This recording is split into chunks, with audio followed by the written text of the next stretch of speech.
your music was awesome, actually, and I'm going to tell you right off the bat that I've got a bunch of already things that match with what you do and what I do, even though they're two different worlds.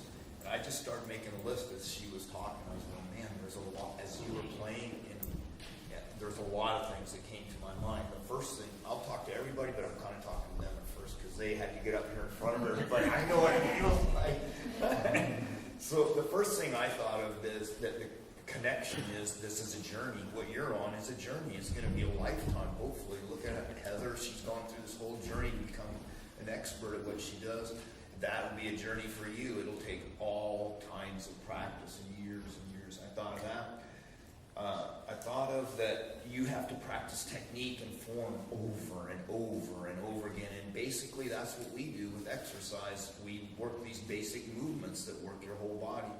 So I thought there was a huge connection there. And the form and the technique is important. If you do it wrong, it won't sound right. If we do it wrong, we get hurt. So anyway, I noticed that the focus, every one of you, I was watching you as you played, you were focused on everything she was saying to you. You were watching her. It was pretty intense, I thought. In the practice, of course, in the hard work, there's nothing I know exactly what you are going through, sort of, because of the journey I'm going to talk to you about.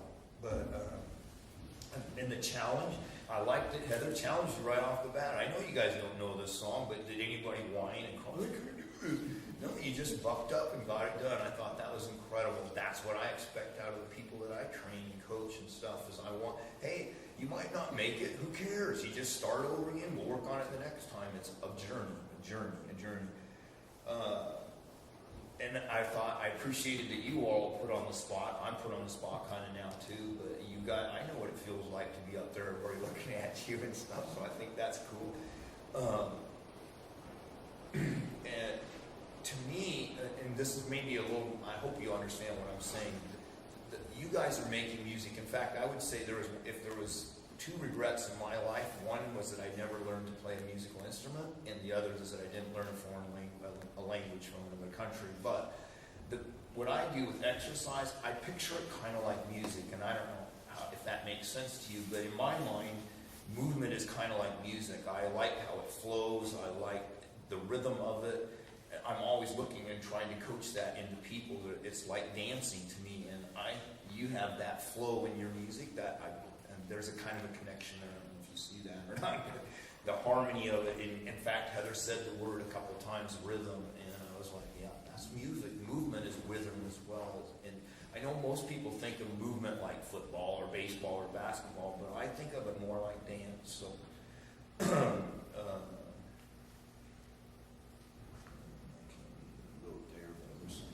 I also liked how Heather mentioned the history of what you do. History is important. There's a history. I'm going to give you part of my history of where ReNA came from, but it's a whole story. This fellow had a whole life, and I had a whole life of people that contributed to where I am now or taught me. And Heather is part of what you will become as well. So I thought there's more connections than I can go on and on about that, but I want to talk to you a little bit about where I came, how ReNA came about, and maybe if you have questions, you can interrupt me anytime. Just raise your hand, and I'll go wherever you guys want to go, but I kind of have an idea of where I'm going to go, and that we can go anywhere you want to go. Does that make sense? Okay, so let me tell you a few things before I get, the first thing is, I don't believe there's any coincidence. I think we're all here for a reason. I'm even today right here talking to you and you playing your music to me. I already learned some things from you all, so hopefully you'll learn some things from me. But on the way down, I don't have a car. I ride my bike everywhere, and I was in Crestwell this morning riding back to Eugene, and I was thinking about actually talking to y'all, and I was thinking I was uncomfortable about it, kind of whining to myself. And I looked up in the sky, and I don't know, did anybody see the full rainbow this morning? I was riding down 99 thinking about you all. I don't even know you at that time when I saw that rainbow, and I thought, I'm supposed to be at that place. There's something going on. My wife saw it at the same time, and she happened to be at ReNA when she saw it. So, I know it's kind of weird, but to me, I'm glad to be here. So I'm going to tell you a couple things before I have notes here. So I'm going to tell you a couple things before I start talking to you. What I'm going to talk to you is really deep for me. It's a life-changing event that happened to me, and maybe you're too young to have that happen, but my whole life in one moment changed completely, and it's a big, big thing. I might get a little, I can already feel a little bit. I don't talk about it too much because it's not painful or anything. It's just emotional to me. So I'm not in distress or anything. I can't control it. So I'm just warning you, if I get a little teary or a little choked up, I'm sorry. But I just have to. It's the way it is. I really feel kind of guilty being up here because I feel like my wife and my family is the ones that should really be up here, because without them, I wouldn't be here.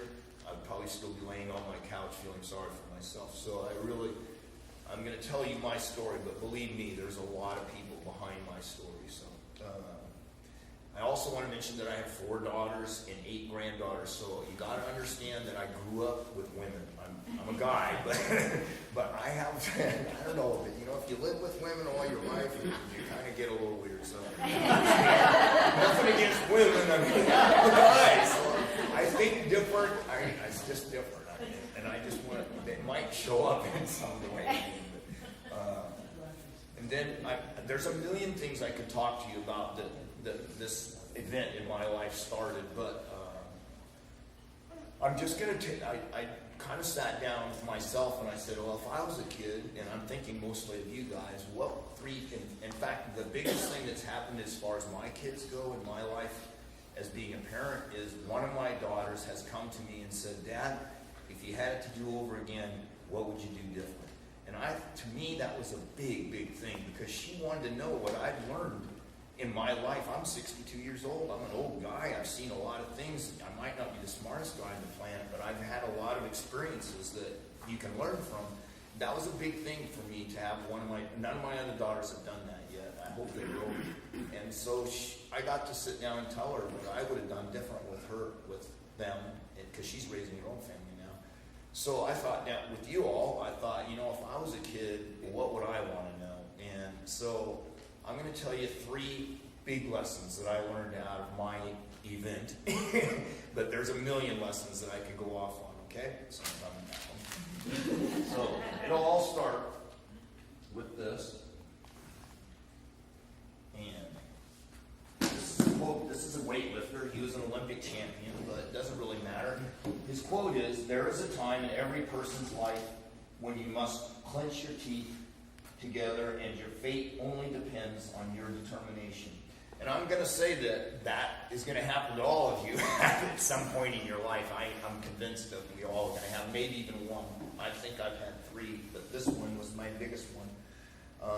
On December 19th, 2005, my life completely changed. I was a weightlifter, big time. That was my whole life. I lived around my weight, 240 pounds. I did the sport of weightlifting like they do in the Olympics, which I shouldn't have been doing at that age. But in any case, I got hurt when I was doing this, and my coach even told me to stop lifting because the nature of the sport is not very good when you're 50 plus years old. So in any case, in one instant, I snapped both my quadriceps, and I, of course, couldn't stand up. I lost the weight. My kneecaps were down here, and all my muscles were in a big ball right here. And I don't really remember too much about it except for the noise, but that began a whole new life for me.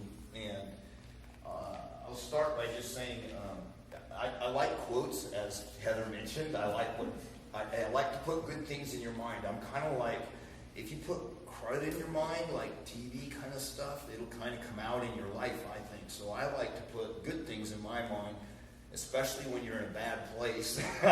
So the first quote that I kind of dug into was, some defeats are more triumphant than victories. And that really didn't make sense to me until this all turned into ReNA, the future. I didn't know the future yet. All I knew is that I was hurt and I'd pretty much given up on myself. I was told actually that I would never walk correctly again, that I would probably have to use a walker or a cane. And that, in fact, people called me the penguin when I walked. And I kind of shame on me, I bought into that. I believed what they'd said, that I wouldn't be able to do that. And I should parenthetically tell you that, and this will play more into it at the end if I have time to get into this, but it's really emotional for me. But I lost my train of thought.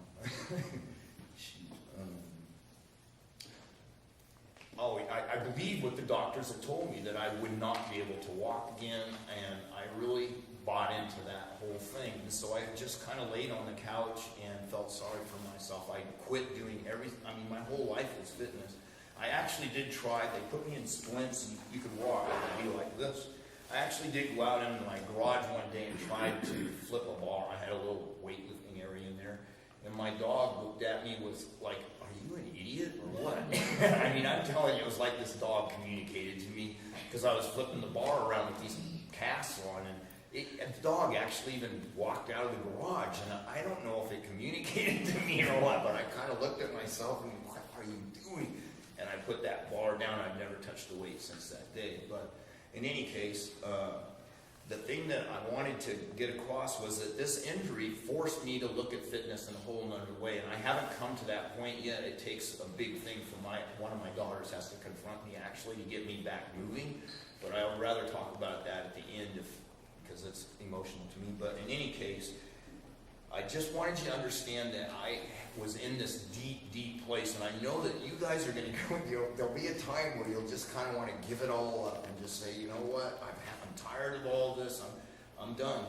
That's the best time to dig in, and unfortunately, I didn't make that decision. I just decided to lay on the couch. But I'm giving you an advance warning. Be ready for that day when you have to make that decision. I had to learn how to walk again. All my nerves were severed, so I have to go to these therapy classes. They called it marching, and I'd have to, every step I'd have to lift my leg up and march like this to learn how to walk again. But in the process of all this, I'm kind of all over the place probably, but in the process of this, I was a fitness person for 40 years, and here I was in this place where I was going, gosh, I could lift all this weight, but I really wasn't fit. I mean, it was useless. Big deal, you can squat 300 pounds, so what good does that do you? How often does that come in handy?